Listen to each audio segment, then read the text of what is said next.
What's up, everybody? D-Man back. Welcome to a brand new video, and today we're going to be doing another Godzilla Vs Kong spoiler discussion video. Once again, I just want to say before the intro even rolls, do not send me spoilers for Godzilla Vs Kong. I don't want to know anything about Godzilla Vs Kong. Please keep spoilers out of my area. We're just talking about the things that were revealed yesterday in the figure leaks. We didn't know they were leaks at first. They seemed to be official, but it turns out they were leaks. So we're going to be discussing that information a little bit more in depth than we did yesterday and talking about some theories we have for that. And that's what this video is going to be. So if you don't want spoiler information for Godzilla vs Kong, and there are pretty big spoilers in this video, get on out of here, go, run, be safe. All right, let's do it.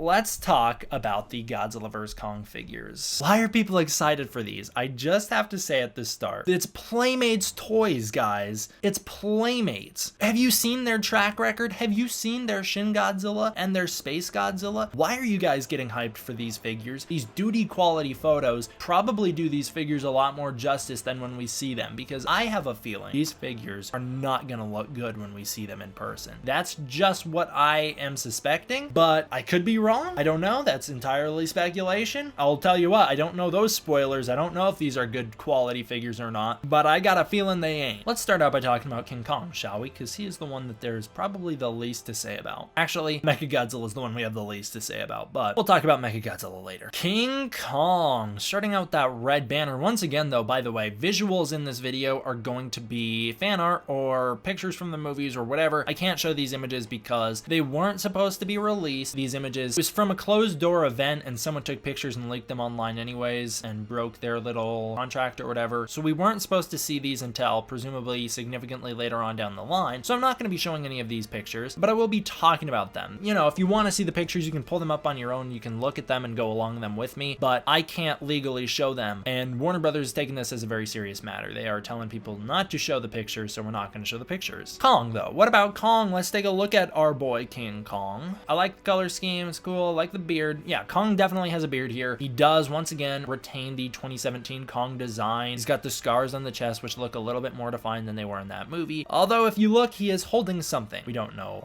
what he is holding, but I'll tell you in a little bit. He's holding something, and it looks to be pretty interesting. Got like a spiky, jagged point on the end of it that doesn't quite match up with what we see in the toy, but it is enough of an indication of what we're going to see in the toy to probably link the two. Kong in the background photo is holding what we believe to be an axe. He is holding a big stone axe that it would appear, or at the very least with the context we have now, he probably built. Kong probably built the axe that we see in the background, and he probably built the axe that we see the toy with, which gives us an indication of how smart Kong is going to be in this new movie. I'll be honest, I would not be okay with this if it was happening in Kong Skull Island or happening in Godzilla King of the Monsters, but in Godzilla vs Kong, where we apparently are getting Mechagodzilla, Kong wielding an axe that he built is, at this point, somehow one of the more believable aspects of the movie. I can't believe I'd ever say that, but at this point, Kong wielding a battle axe is somehow more believable, or I guess it's not a battle axe, it's a stone axe, is somehow more believable than everything else we're getting in the movie. Wow, I can't believe that. That's what it looks like here, right? He's got an axe in these toys, and the picture in the background has an axe. So I guess Kong is going to be going into battle with Godzilla using axes. I assume he'd use antennas from buildings that he'd use as spears, or trees like he does in Kong Skull Island. I'd like to get that tree bat back and stuff like that. Both Kong figures come with an axe, the little one and the big one, and the Kong in the background is wielding an axe. Weird. I don't know what to say about that. That's weird, is it not? I think that's weird. Skullcrawler figure, it might have the elbow spikes as we talked about in my live stream yesterday. I can't quite tell. Doesn't look like it has them to me. My theory for this figure, this is theory talk for figures. This is not theory talk for the movie. My theory talk for the figure is that it's probably going to be the Leonard sculpt redone, because that seems to be Jack's specific thing. Why do I keep saying Jack specific? I feel so bad. I keep throwing Jack specific under the bus. This is Playmates toys. I feel bad. Jax didn't do an oopsie this time. Yeah, I have a feeling that Skullcrawler is going to be a recast of the Leonard Skullcrawler. That's my theory. It does look to have some articulation, which is cool, and it does confirm, to me at least, that Skullcrawlers are going to be back in the movie. I'm 100% okay with that. I think Skullcrawlers need to be back in the movie, considering we're going back to Skull Island. We need the Skullcrawlers back. They were in Skull Island: The Birth of Kong. Kong. So yes, I like them being back. The King Kong figures, or the figures in general here though, I'm not sure how much we can take them for without taking some liberties though. And we'll talk about that a little bit more with Godzilla, but Kong had sets back in 2005 from the same company, from Playmates Toys, right? And those sets back in 2005, they featured characters that weren't in the theatrical cut of King Kong. They featured characters only in the extended cut. They also featured some liberties taken with the characters, such as the giant bats being significantly larger than they appeared in the movie, and certain dinosaurs looking different than they appeared in the movie, and having certain accessories that Kong doesn't use in the movies. And Playmates Toys, I was talking about this in my live stream yesterday, I have been informed is notorious for taking liberties with their characters. They give accessories that don't quite match the characters. And I put this in here because I think it's important to note that what we see is theoretically not going to be a 100% reflection of what we get in the movie. The scaling of these characters might not be what we get in the movie. The things, the accessories these figures come with, such as Kong wielding an axe, might not be what we get in the movie, although, as I said, I do think Kong will be wielding an axe in the movie because the background picture also has an axe. I'm just saying that these figures might not be an accurate representation of what we get. Having lots of Mechagodzilla figures doesn't mean Mechagodzilla is going to be a main point in the movie, considering this is a toy company and that's what toy companies do. You can look at lots of toy companies for different movies and you can see they sell figures for things that are barely in the movie or things that aren't accurate to the movie. So the accessories don't really mean much to me at the moment. Also, there's that one weird red thing that a lot of people have been pointing to saying, what is that? Is it a Cobra? Is it Destroya, Rodan, Kamazot? I think it's just a prop that goes along with one of the King Kongs. That'd be my guess. I don't know why I'm making that guess. I don't have any inside information on that, I promise. I'm just saying I don't know what that is. It doesn't look like a Cobra to me. It's certainly not Destroya. It does not look like Rodan in the slightest. Definitely not Rodan. Could be Kamazot's, I suppose, but Kamazot's is more green than he is red, so I don't think that's him either. I think it's just a prop, but we'll have to wait and see. I don't know. Maybe it's a new Titan. I have no idea. Godzilla! We've got Godzilla stuff. Based on the blue image of Godzilla that's a background image, I'm gonna say Godzilla's probably gonna have a variation between his 2014 and 2019 spines. The Godzilla in the background image definitely has more 2014 inspired spines, but the Godzilla figures we see alongside Kong still feature what looks to be the 2019 dorsal fins. So at the moment, I'm gonna say Godzilla probably has a combination of the 2014 and 2019 dorsal fins. So there's this thing on Godzilla's back, right? And we have identified this figure as being named Mega Godzilla, not Mecha Godzilla, M-E-G-A Godzilla. I have heard a lot of different theories as to what's on Godzilla's back here. If you don't know what I'm talking about, if you don't have the images, there is a Godzilla figure that comes with an accessory or an attachment. It looks like it's an attachment. It looks like you can take it off, but we don't know if you can. That wraps around his dorsal fins and then comes onto his body a little bit. It doesn't go on his body a ton, but it wraps around his ribs and his gills. The dorsal fins on this back, they're super long, they're super protruded. I don't know what to say about this. I don't know. We have lots of theories on it. Some I like, some I don't. The theories that I don't like is that this is an enhanced Godzilla. It's supposed to be Godzilla, but he's enhanced. He's either got some sort of nano metal enhancement or he's got some sort of armor. I don't know why Godzilla would need armor. Godzilla is super overpowered. We all saw Godzilla King of the Monsters. Godzilla could take Kong in a fight. Godzilla does not really need an enhancement to go toe-to-toe with anybody. He beat Ghidorah, right? He had help, but he beat Ghidorah. He doesn't need some sort of mechanical enhancement, I should say. He could use the assist from Mothra, sure, but he does not need a mechanical enhancement to beat a Titan. We know that. So I don't know why they would need to put this on Godzilla unless Godzilla's just been super debuffed in this movie. If Godzilla's just walking into Godzilla vs. Kong way weaker than he was in King of the Monsters, well, I'm gonna have a problem with that from a writing standpoint. And if you're gonna do that, why give him the enhancement anyways? Why make him stronger again using armor when he could have just been as strong as he was in the last movie as a default? The other thing I've heard is that maybe this is a power limiter. Maybe someone puts this on Godzilla, Apex, Monarch, someone else. Maybe someone puts this on Godzilla as a power inhibitor. Now he can't use his dorsal fins. He can't charge up his atomic breath, and so that way we eliminate the atomic breath from the fight with Kong so that Godzilla can fight Kong. I've seen that as a theory. I actually like that theory. Yeah, I could get behind that. I could get behind some sort of restraining belt being applied to Godzilla by Mechagodzilla. Maybe that's Mechagodzilla's role in the movie. He applies a restraining belt to Godzilla's back that makes it so that Godzilla can't use his atomic breath. I think that could be really cool in the movie. So sure, I'm all for that. That also helps Kong, right? It makes sense why Godzilla and Kong could fight then, why Kong could go toe-to-toe with Godzilla, because now Godzilla doesn't have the atomic breath. Although I think they're gonna have a little bit more clever of a way to get around the atomic breath. I think Kong's just gonna be able to dodge it, but that's that. The other thing I've heard is that Mechagodzilla is just a gimmick. As I mentioned earlier, not all of these accessories are probably gonna be in the movie, so it's just a gimmick. It's just something that is there to sell toys, and I see that as a huge potential. Yeah, Mechagodzilla, it's a stupid name anyways. I really hope that's not the official name of the thing if it's in the movie. movie. But Mega Godzilla, yeah, that could be a gimmick. The only reason I think that Mega Godzilla wouldn't be a power inhibitor is that you wouldn't really call it Mega if it was a power inhibitor, right? You'd have a different name for it that would imply it's been debuffed. I don't know. We'll have to see. Finally, though, I think the biggest piece of evidence that this is just for the figures is that this isn't the only Godzilla with new dorsal fins. There is another Godzilla that I completely missed in my last video. It's in the top right of the picture for those of you who have it. It's a Godzilla that features fiery dorsal fins. It is a Godzilla that features flames on his dorsal fins. They look to be an attachment, or maybe his dorsal fins are just yellow in this image. That is also a potential as well. And then I've seen some few people saying, well, maybe the flames on the dorsal fin, maybe the Mega Godzilla with these super long spines, maybe that's Godzilla in his charged up state. Maybe he now has the red atomic breath. I think things to dispute that would be a Godzilla figure that we have that still has the blue dorsal fins, as well as the fact that the dorsal fins on both the Fire Godzilla, the one that I'm calling Fire Godzilla, which is the one that has flames on the dorsal fins, not the burning Godzilla we saw in King of the Monsters, and the Mega Godzilla, neither of those dorsal fins look like Godzilla's dorsal fins. The Fire Godzilla looks like he just has flames on his back, and I can't even quite tell what that is. Maybe it's not even Godzilla, but it kind of looks like Godzilla. If you have the picture, doesn't it kind of look like Godzilla with flames on his back as dorsal fins? That's what it looks like to me anyways. But yeah, the Mega Godzilla, those are not Godzilla's organic dorsal fins. Those don't look anything like Godzilla's organic dorsal fins. They're way too long, so it's not that. It's not him charged up into a red atomic breath ray. It just isn't. Lastly, we have Mecha Godzilla. And with Mecha Godzilla, we have the theory that Mega Godzilla is a Mecha Godzilla in disguise. Maybe this is how Godzilla and Kong fight. Maybe Mecha Godzilla is in disguise and Kong mistakes Godzilla for Mecha Godzilla. I don't think that's going to be the case. I think that Mecha Godzilla is just going to be Mecha Godzilla. I don't think he's going to have some sort of cloak device like he does in the 70s movie. I don't think he's going to be pretending to be the real Godzilla. They don't really need to trick the Titans like that. If I had to guess, Mecha Godzilla is going to be used as a means to trick Titans. That'd be my guess, is that they're going to have like a built-in orca or something so that Mecha Godzilla can be a Titan, so that he can keep cities clear, so that he can keep Titans away from coastlines. That is what I would think they'd use Mecha Godzilla for. And having Mega Godzilla kind of defeats the purpose of that, because now they've just built a fake Godzilla, which will do the job in and of itself. Also, with the red dorsal fins, I think King Kong is smart enough to figure out that that Godzilla is not the real Godzilla, especially if he's smart enough to build himself an axe. I don't think he's fallen for that trick anytime soon. The other reason that I think this is not Mecha Godzilla is because the hands are vastly different. Mecha Godzilla's got these big claw hands in this movie, whereas this Godzilla has the normal Godzilla hands. But one piece of evidence that would lend itself to this is Mecha Godzilla is that the dorsal fins are red, and Mecha Godzilla's dorsal fins are in fact red. Now, at the very end here, let's talk briefly about Mecha Godzilla because we don't have much to say about him. He looks like a mechanized version of Zilla, not like the one we saw in the animated series. It looks like if Zilla and Godzilla were turned into a hybrid, this is what it would be. That's what it looks like to me, except it has red dorsal fins. I'm not a big fan of the claw hands. They remind me of like robots from Origins, the Black Ops map. I think Mecha Godzilla looks a bit too scrawny. I'm just talking about his design at this point because there's not enough to say anything about the movie yet. We can't make any speculation as to what Mecha Godzilla is going to be doing in the film based off this. Yeah, he looks really odd to me. His fins look a bit too small. His hands are terrible. I do like the classic 70s tail, and I think in execution it might look a little better than it does here in the figures. The only little bit of speculation I'll say is that I don't think Mecha Godzilla is going to play as large of a role in the movie as people think he does. I don't think he's the new antagonist for the movie. I don't think he's some sort of big bad that Godzilla and Kong are going to team up against. I know they have display things here of Mecha Godzilla fighting Godzilla and Mecha Godzilla fighting Kong. They have displays of both. I think that's just to sell toys. I don't think that's to indicate any sort of plot related elements to the movie. I don't think that Mecha Godzilla being posed against either monster is an indication of anything to do with the plot, as it would just simply be something that they do to sell toys. Sell the toy to make it look like it's going to fight Godzilla and Kong, even if in the movie he doesn't really do that, because I don't think he will. Or at the very least, I certainly don't think he's going to be a big bad that Godzilla and Kong team up against. I shouldn't say I don't think he's going to fight with either Godzilla or Kong, or Godzilla and Kong, because I have a feeling he will, but I don't think he is going to be the big bad that Godzilla and Kong have to team up against. At this point, I'm still remaining optimistic that there will be no big bad that Godzilla and Kong team up against. And that'll do it for this one, guys. That'll do it for this in-depth figure discussion video. Thank you guys all for watching. I hope you enjoyed. I will see you guys next time. I'm so sorry I have to use alternate visuals. There's nothing else I can do about it. I can't find any ways around that. Thank you guys all for watching. I hope you enjoyed. I will see you guys next time for the next one. D-Man,